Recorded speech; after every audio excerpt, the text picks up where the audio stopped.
Sering nggak sih ngerasa kalau bikin rencana pelajaran itu kayak cuma centang-centang daftar tugas saja? Hari ini kita coba lihat dari kacamata yang beda banget.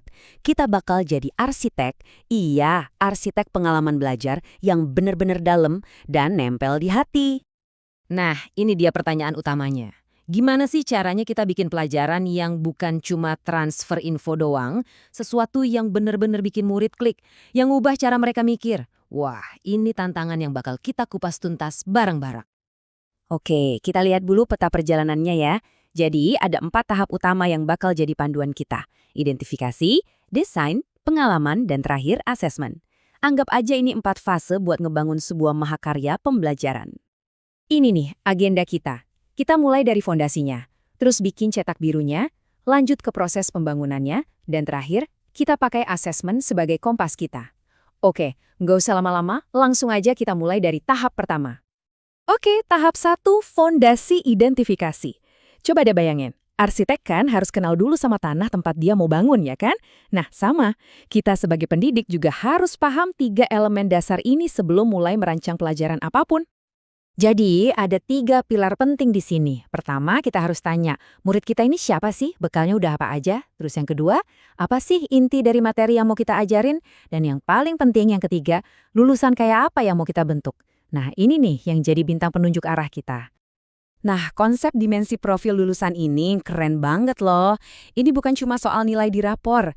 Kita ngomongin soal kita ini mau mencetak pemikir kritis, atau individu yang super kreatif, atau jagoan kolaborasi. Inilah yang jadi kompas moral dan intelektual dari setiap pelajaran yang kita rancang. Nah, lihat deh gimana ini diaplikasikan. Kalau kita udah nentuin penalaran kritis atau kolaborasi sebagai tujuan utama, artinya setiap aktivitas, setiap diskusi, setiap proyek, itu semua harus kita rancang dengan sadar buat melatih skill itu. Jadi tujuan akhir inilah yang nentuin semua desain kita dari awal. Oke, fondasi udah kuat. Sekarang kita naik ke tahap 2, cepak biru desain. Disinilah visi kita tadi mulai kita tuangkan jadi sebuah rencana yang konkret, yang jelas. Nah, di dalam blueprint ini ada apa aja? Ada tujuan yang jelas, topik yang nyambung sama kehidupan siswa, bahkan gimana cara kita gabungin antar disiplin ilmu. Tapi, coba perhatiin deh yang terakhir itu. Menentukan kerangka pembelajaran. Maksudnya apa ya itu? Jadi, kerangka pembelajaran itu ibaratnya toolbox kita sebagai arsitek. Isinya apa? Campuran dari metode ngajar yang kita pilih, kita mau kerja sama bareng siapa aja, bisa guru lain atau komunitas, lingkungan belajarnya mau dibikin kayak gimana, dan pastinya gimana kita manfaatin teknologi buat mencapai tujuan yang udah kita tentuin di awal. Oke, blueprint udah di tangan. Sekarang waktunya konstruksi. Di tahap ketiga ini kita mulai membangun pengalaman belajarnya. Rencana di atas kertas sekarang kita wujudkan jadi aksi nyata di kelas. Setiap sesi belajar itu punya 3 babak utama ya. Ada bagian awal, inti, sama penutup. Bagian awal itu buat mancing rasa penasaran. Bagian inti, nah disinilah dagingnya, pembelajaran mendalamnya terjadi. Dan penutup, ini buat refleksi dan nguatin apa yang udah dipelajari. Dan yang jadi nyawa dari ketiga babak ini, ada 3 prinsip penting. Pembelajaran itu harus berkesadaran, harus bermakna buat siswa, dan pastinya menggembirakan. Ingat, ini bukan cuma transfer info, ini adalah pengalaman manusiawi. Nah, khusus di bagian inti pelajaran tadi, ada sebuah siklus yang kuat banget. Siswa itu nggak cuma nerima info pasif, mereka harus memahami konsepnya, terus mengaplikasikannya di dunia nyata, dan yang terakhir, merefleksikan apa yang udah mereka pelajari. Siklus inilah, putaran inilah yang menciptakan pembelajaran yang benar-benar dalam. Dan kita sampai di tahap terakhir yang super penting, asesmen. Gimana kita tahu bangunan yang kita buat itu kokoh? Nah, disinilah asesmen berperan. Tapi jangan bayangin ini sebagai palu hakim ya. Anggap ini lebih kayak kompas yang nunjukin arah. Ini dia pergeseran cara pandang yang penting banget.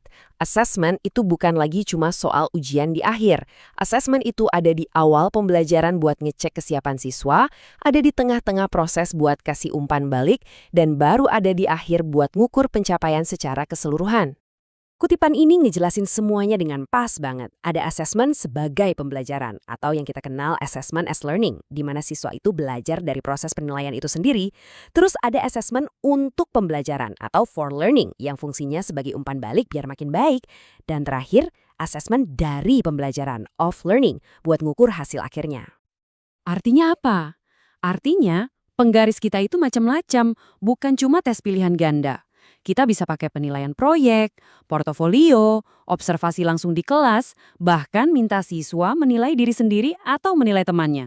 Fleksibilitas ini bikin kita bisa ngukur hal-hal yang jauh lebih kompleks, kan? Nah, jadi setelah kita jalan-jalan melewati 4 tahap tadi, kita sampai di kesimpulan utamanya.